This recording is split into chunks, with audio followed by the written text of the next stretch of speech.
The reason Jennie is probably the most interesting member of Blackpink is not because she is the most perfect performer, or the most technically untouchable idol, or the safest celebrity to stand. It is actually the opposite. Jennie is interesting because she is hard to neatly explain. And in K pop, that is rare, because K pop loves categories: main vocalist, main dancer, rapper, visual, center, face of the group, variety member, fashion member, the funny one, the elegant one, the mysterious one, the she's just like us one, except obviously she's wearing Chanel while doing it. But Jennie has always existed in this strange middle space where she's all of those things and none of them at the same time. She is a rapper, but she is also a pop girl. She is a luxury fashion figure, but she is also a meme every other week. She is treated like the it girl of K pop, but also like the fandom's favorite punching bag whenever people need a new villain.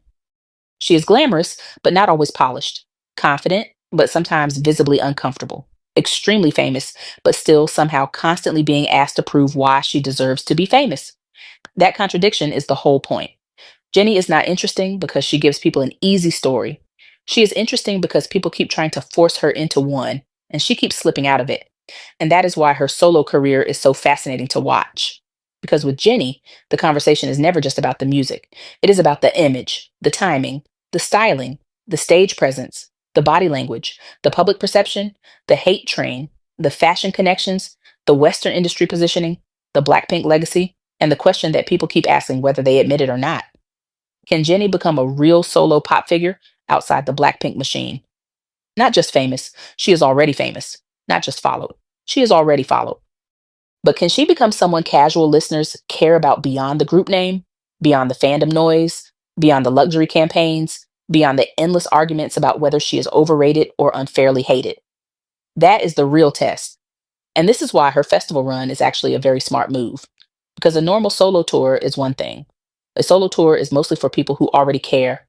It is for fans who bought the album, learned the songs, watched the fan cams, know the lore, and probably already decided they were going to defend the performance before she even stepped on stage. That is not shade, that is just fandom. A solo tour is loyalty monetization. It is fan service with better lighting. It is a space where the audience wants you to win. But festivals are different. Festivals are much less forgiving. At a festival, not everyone is there for you. Some people are waiting for the next act. Some people only know one song. Some people are curious. Some people are skeptical. Some people are walking by with fries and a drink, deciding in real time whether you are worth their attention. That is brutal. And that is exactly why it matters. Because if Jennie wants to become more than Jennie from Blackpink, she has to win over people who are not emotionally obligated to care. That is where Gov Ball becomes important. Her Governor's Ball performance was not just another line on a schedule, it was a very public experiment. A major New York festival crowd is not the same as a K pop concert crowd. The energy is different, the expectations are different, the casual audience factor is much bigger. And the fact that she used that kind of stage to perform new material makes the strategy even clearer. Three new songs at a festival? That is not just a cute surprise for fans, that is testing the product in public. And yes, I know calling music product sounds cold, but please, this is K pop. The entire industry is product strategy with choreography. What Jennie did at God Ball was smart because she was not just relying on nostalgia, Blackpink recognition, or existing fandom loyalty. She was giving the audience something that felt current, exclusive, and slightly unpredictable. That matters. Because one of the biggest problems with K pop solo rollouts is that they often feel too controlled.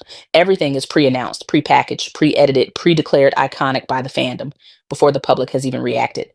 The moment a teaser drops, fans are already calling it legendary. The song could be 3 minutes of someone tapping a spoon against a glass, and the comments would still be like, Mother changed the industry. Be serious. Festival stages cut through some of that artificial hype. You cannot fully manufacture a live reaction.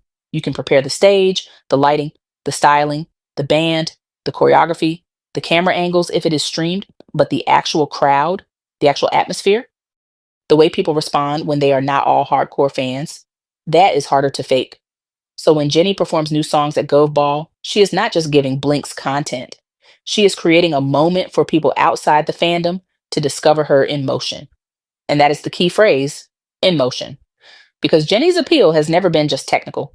It has always been about aura, attitude, styling, facial expression, tension, and the feeling that something is happening even when she is not doing the most. That is why people argue about her so much. Some idols are praised because they are consistent. Jennie is discussed because she is volatile, and I do not mean volatile in a negative way. I mean, she has an unpredictable star quality. Sometimes she looks untouchable. Sometimes she looks like she's over it. Sometimes she looks like the concept was built around her. Sometimes the concept is stronger than the execution. Sometimes she gives you effortless cool. Sometimes she gives you a discourse cycle and a headache. But either way, people watch. That is star power, whether people like admitting it or not. Because the opposite of love is not hate. The opposite of love is indifference. And Jenny has almost never been treated with indifference. People who dislike her still track her. People who call her overrated still analyze her performances. People who say she is boring still somehow have a full archive of every outfit, every fan com, every facial expression, every lazy dancing compilation from 2018 that they refuse to emotionally release. At some point, that is not criticism. That is a subscription. And this is where Jenny becomes more interesting than the average idol soloist. Her solo brand is built on friction. A lot of K pop soloists come out with a very clear message. Here is my talent. Here is my identity. Please take me seriously. Jenny's solo career feels more like, you already have an opinion about me. Now, watch me complicate it. That is much more interesting. Her challenge is not awareness. Everyone knows who she is. Her challenge is repositioning. She has to move from being a famous idol to being a credible solo pop act. And those are not the same thing. K-pop fans sometimes confuse fame with artistic authority. They think if someone has enough followers, enough brand deals, enough viral moments, then the solo career is automatically established. No, fame gets people to look once. Music and performance make them stay. And that is why the festival strategy matters so much. Jennie does not need a room full of fans screaming her name to prove she is famous. That is already proven. She needs rooms full of mixed audiences, casual listeners, industry people, fashion people, pop fans, festival goers, and people who maybe only know Solo or One of the Girls or Mantra to walk away thinking, okay, I get it now. That is conversion. And conversion is harder than popularity because a fandom will support you because they love you. A casual audience supports you only if they are convinced. This is where Blackpink's broader legacy also comes into play. Blackpink as a group has always operated differently from a lot of K pop acts. They were never the most constantly available group. They were built on scarcity, image, fashion, global appeal, and the feeling that every comeback was an event, because frankly, there were not many of them. That scarcity helped make them huge, but it also created a specific problem for the members as soloists. Each of them has to define what their individual artistic identity actually is when the Blackpink brand is not doing the heavy lifting. For Jennie, that question is especially loaded because she has always been positioned as the member with the most obvious pop star aura. That is both a privilege and a trap. A privilege, because people already expect her to be interesting. A trap, because people also expect her to prove it every single time. If she performs well, people say, well, of course she should. She is Jennie. If she has one weaker moment, people say, see, overrated. That is the impossible standard of being the girl everyone already decided was either iconic or undeserving. There is very little middle ground. And that is why I think her festival choices are clever. She is not trying to win the argument inside K pop fandom. That argument is unwinnable. People have chosen their teams. People are not watching Jennie neutrally. They are watching through years of fan wares, resentment, admiration, jealousy, loyalty, and weird parasocial projection. So instead of arguing with the K pop bubble, the better move is to step outside of it. Festivals let her do that. Coachella style stages, Gov Ball, major international festivals. These spaces allow Jennie to be seen as part of a larger pop ecosystem, not just a K pop ecosystem. That matters because the next stage of her career depends on whether she can travel between worlds: K pop world, fashion world, Western pop world, festival world, celebrity culture, streaming culture, playlist culture. And Jennie is one of the few idols who actually has the kind of image that can move across those spaces without looking completely misplaced. That does not mean she is automatically succeeding at everything. Let's not rewrite reality into a fan edit. There are still valid criticisms. Sometimes the vocals need more stability. Sometimes the choreography can feel more like vibe than impact. Sometimes the performance depends heavily on charisma, styling, and stage design. Sometimes her team seems more interested in creating a mood than delivering a fully undeniable stage. But here is my strong opinion. That does not make her less interesting. It makes the career more interesting to watch. Because the question with Jennie is not, is she technically the best at every category? She is not. The question is, does she have enough identity, presence, and strategic instinct to become a solo star people continue to follow? And right now, the answer looks like yes. Not because every performance is flawless, because the strategy is clear. Jennie is not building her solo career like someone trying to be the best student in the K-pop classroom. She is building it like someone trying to leave the classroom. That is the difference. And this is where the Go Ball performance becomes more than just a setlist moment. Performing new songs there shows that she is using festival stages as testing grounds. She is not only performing the known tracks and collecting applause from fans, she is checking how new material lands in a less controlled environment. That is actually smart artist development because the audience tells you things that fandom does not. Fandom will hype anything if they are emotionally invested enough. Casual audiences are colder. They respond to hooks, energy, confidence, and immediacy. If the song does not land, they will not force themselves to pretend it did because they bought 4 album versions and a membership kit. That kind of feedback is valuable. And if Jenny's team is smart, they are watching those reactions closely. Which songs get clipped? Which moments travel? Which hooks stick? Which performances feel natural? Which parts make people who are not fans suddenly pay attention? That is how you build beyond fandom. Not just by announcing that someone is a global star, but by placing them in environments where they have to prove it to people who did not come pre convinced. That is what a lot of K pop companies still misunderstand. They think global expansion means booking bigger venues, collaborating with Western artists, and putting English words in the chorus. But global expansion is not just geography, it is audience behavior. Can people understand the artist without knowing the fandom lore? Can the music work without translation threads? Can the performance connect without 10 years of emotional investment? Can the image make sense to someone who does not know the group positions, the trainee history, or the company mythology? That is the real test. Jennie has an advantage here because her image is very readable internationally. The fashion, the attitude, the styling, the cool girl distance, the celebrity aura. It translates quickly. You do not need a full PowerPoint on YG entertainment history to understand the basic appeal. She walks on stage and you get the idea. That is powerful. But it can also become a limitation if the image becomes stronger than the music. And that is the next challenge. Jennie has already won the attention economy. People are looking. The question now is whether the songs can carry the same weight as the persona. Because aura gets you the viral clip. Music gets you longevity. That is where her new material matters. If the new songs she performed at Gov Ball are strong enough to create real curiosity, not just fandom excitement, then the strategy works. It means she is not just recycling the same solo identity, she is expanding it. And for Jennie, expansion is essential because fashionable, cool, mysterious Blackpink member is already established. She does not need to prove that anymore. The world gets it. The industry gets it. The luxury brands definitely get it. What she needs now is depth. She needs the public to associate her with the sound, not just the silhouette. That is why her solo era is so high stakes. She has the hardest part already, attention. But attention is also dangerous because it makes every move louder. A weaker song feels weaker. A strong performance becomes bigger. A misstep becomes discourse. A smart move becomes strategy. Jennie is operating with no quiet setting.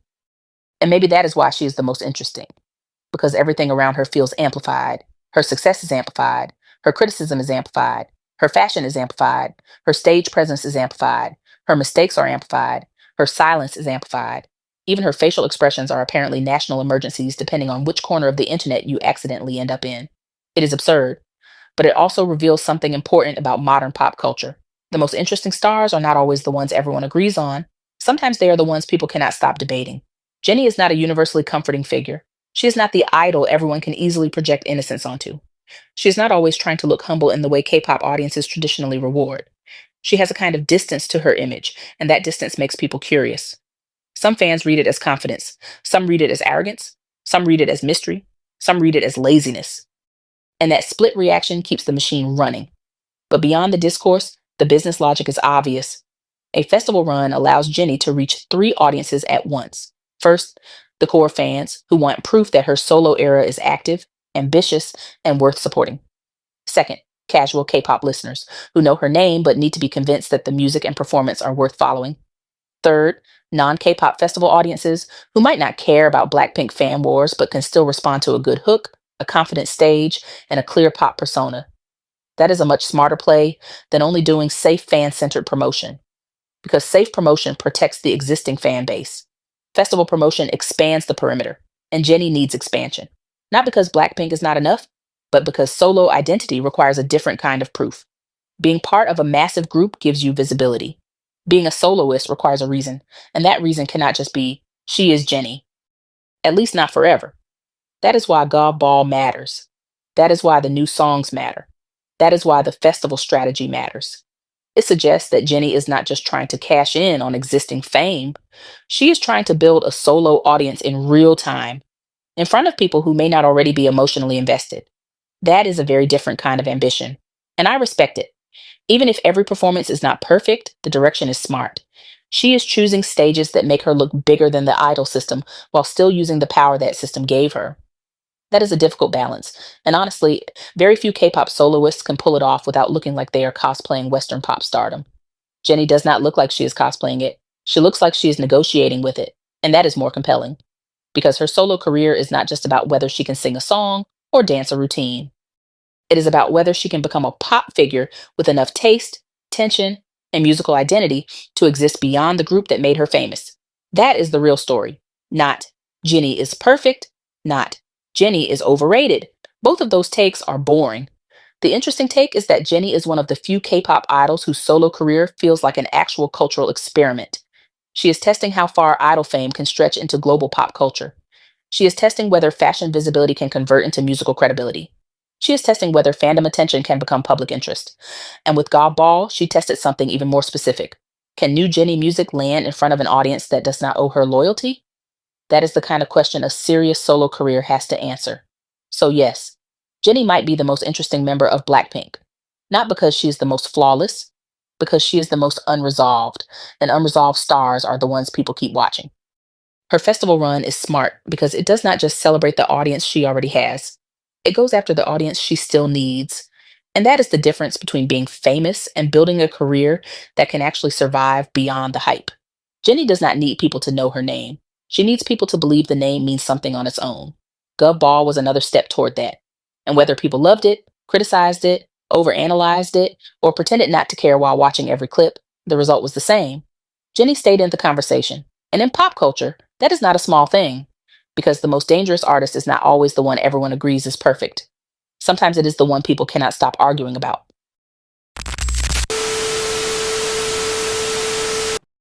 And that is where I'll leave it, because in K pop, being famous is not the hardest part anymore. The real test is whether people still care when the hype fades, when the fan edits stop, and when the name has to stand on its own. That is why these conversations matter.